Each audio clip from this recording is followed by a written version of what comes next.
देखो रिसेंटली सबसे बड़ा क्वेश्चन ये है लोगों के मन के अंदर कि भाई एक बंदा आता है हुडी के अंदर रॉयल रंबल मैच से पहले एक आता है वो ब्रॉन ब्रेकर को उसकी एंट्रेंस पूरी करने से पहले अटैक करता है, उन्हें स्टॉम्प लगाता है, उन्हें एलिमिनेट करवाता है ओबा फैमी के हाथ और 9-2-11 हो जाता है। लेकिन ये बंदा है कौन? क्या फाइनली सेथ रॉलिंस वापस आ चुके हैं या फिर एक जो बंदा है सेथ रॉलिंस के लिए वो काम कर रहा है या फिर ये ऑस्टिन थ्योरी है? तो फाइनली इसको लेकर बहुत बड़ी मैसिव अपडेट निकल कर आ चुकी है सामने, जो कि इस वीडियो के अंदर बताने वाला हूँ। So without wasting any time let's begin this video. तो सबसे पहले बात कर लेते हैं क्या ये बंदा जो है ये ऑस्टिन थ्योरी है, क्योंकि हमने देखा है कि भाई जो ऑस्टिन थ्योरी है वो भी स्टॉम्प वगैरह यूज़ कर रहे हैं रिसेंटली डब्ल्यूडब्ल्यूई के अंदर जब से उनका रिटर्न हुआ है डब्ल्यूडब्ल्यूई में, यानी कि सर्वाइवर सीरीज वॉर गेम से। और ऊपर से लोगों का ये मानना है कि जो ऑस्टिन थ्योरी है वो सेथ रॉलिंस के लिए ही काम कर रहे हैं विजन के अंदर, ताकि जब सेथ रॉलिंस का रिटर्न हो डब्ल्यूडब्ल्यूई कंपनी के अंदर तो वो विजन के ऊपर टर्न हो जाए और जो ऑस्टिन थ्योरी है वो बेबी फेस बनते हुए नजर आए। चलो ये जो स्टोरी लाइन है बहुत अच्छी है और मुझे मानता भी हूँ कि वाकई में ये चीज़ होने वाली है, क्योंकि जो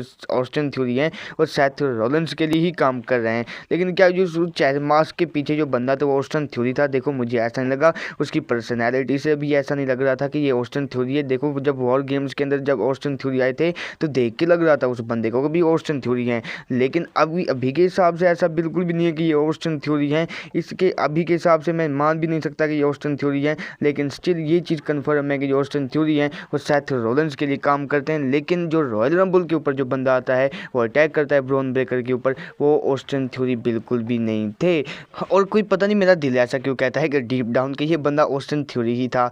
लेकिन चलो जो एक और बंदा निकल कर आता है सामने जो फैंस के अकॉर्डिंग वो हो सकता है वो और कोई नहीं बल्कि लोगन पॉल। भाई इसकी वजह से बहुत सारे रीजंस बताए जा रहे हैं कि क्यों लोगन पॉल हो सकते हैं। सबसे पहले तो ये चीज़ है कि जो लोगन पॉल ने विजन को भाई मतलब ज्वाइन किया था वो इसलिए किया था कि ताकि जो लोगन पॉल है वो टॉप के ऊपर जा सकें, वो चैंपियन बन सकें, इसलिए उन्होंने विजन को ज्वाइन करा। अच्छा रिसेंटली एक पिक्चर वगैरह वायरल हो रही थी सोशल मीडिया के ऊपर जो कि ये तस्दीक करती है, बता दी कि वो उस हुडी के पीछे भाई लोगन पॉल हैं। देखो अगर तुम लोग इसे जूम करोगे ना तो देखोगे तो भाई एक जो बंदा है वो ब्लॉन्ड बियर्ड के साथ है, यानी कि सेम बियर्ड है जैसे है लोगन पॉल की। अब देखो अब मानना ये भी मुश्किल है क्योंकि भाई जो हो सकता है कि लोगन पॉल हो, जैसा कि देखो रॉयल रंबल से पहले ये एक कन्फर्म हुआ था विजन के मेंबर के दौरान कि भाई जो जितने भी मेंबर हैं विजन के वो सब मदद करेंगे ब्रॉन ब्रेकर को एलिमिनेट यानी कि रॉयल रंबल जितवाने के लिए, यानी कि ऐसा तय हुआ था। लेकिन ऐसा घंटा कुछ नहीं हुआ। अब देखो जैसा मैंने कहा कि हम भी जो लोगन पॉल है उन्होंने इसलिए डिवीजन ज्वाइन किया ताकि वो चैंपियन बन सकें।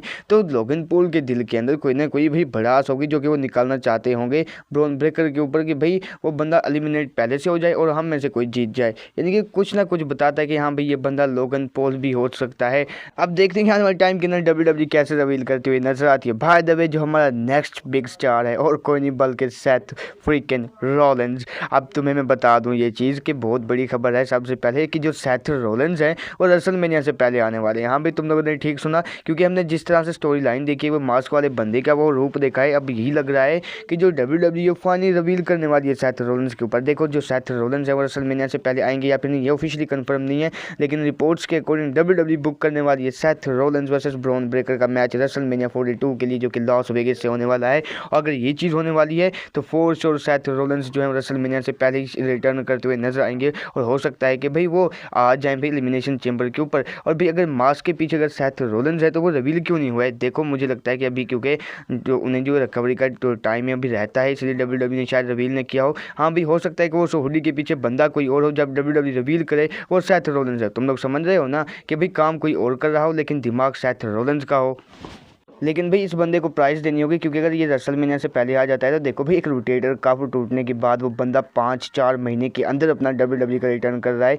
ये चीज़ इतनी इजी होती नहीं जितनी मैं तुम्हें बता रहा हूँ कि भाई बाजू टूट जाए और वो बंदा 4 महीने में डब्ल्यूडब्ल्यूई के अंदर कम बैक करे, बहुत मुश्किल काम है। अगर सेथ रॉलिंस आते हैं तो भाई क्या उस बंदे के अंदर ये सिर्फ जज्बा ही है, पैशन है इस स्पोर्ट्स के लिए, इस बिजनेस के लिए, और तो मैं कुछ नहीं कह सकता। लेकिन ये चीज़ कह सकता हूँ कि सेथ रॉलिंस उस हुडी के पीछे हो सकते हैं शायद, और भाई लगता है कि सेथ रॉलिंस ही हैं, क्योंकि भाई अभी ना हो शायद, लेकिन जब डब्ल्यूडब्ल्यूई रिवील करे तो फोर श्योर ऐसा वो सेथ रॉलिंस को ही रिवील करेंगी कि वही सेथ रॉलिंस ही थे उस हुडी के पीछे। बाय द वे मिलता हूँ आकर नेक्स्ट वीडियो के अंदर, अपना बहुत सारा ख्याल रखना। Till then bye bye, take care.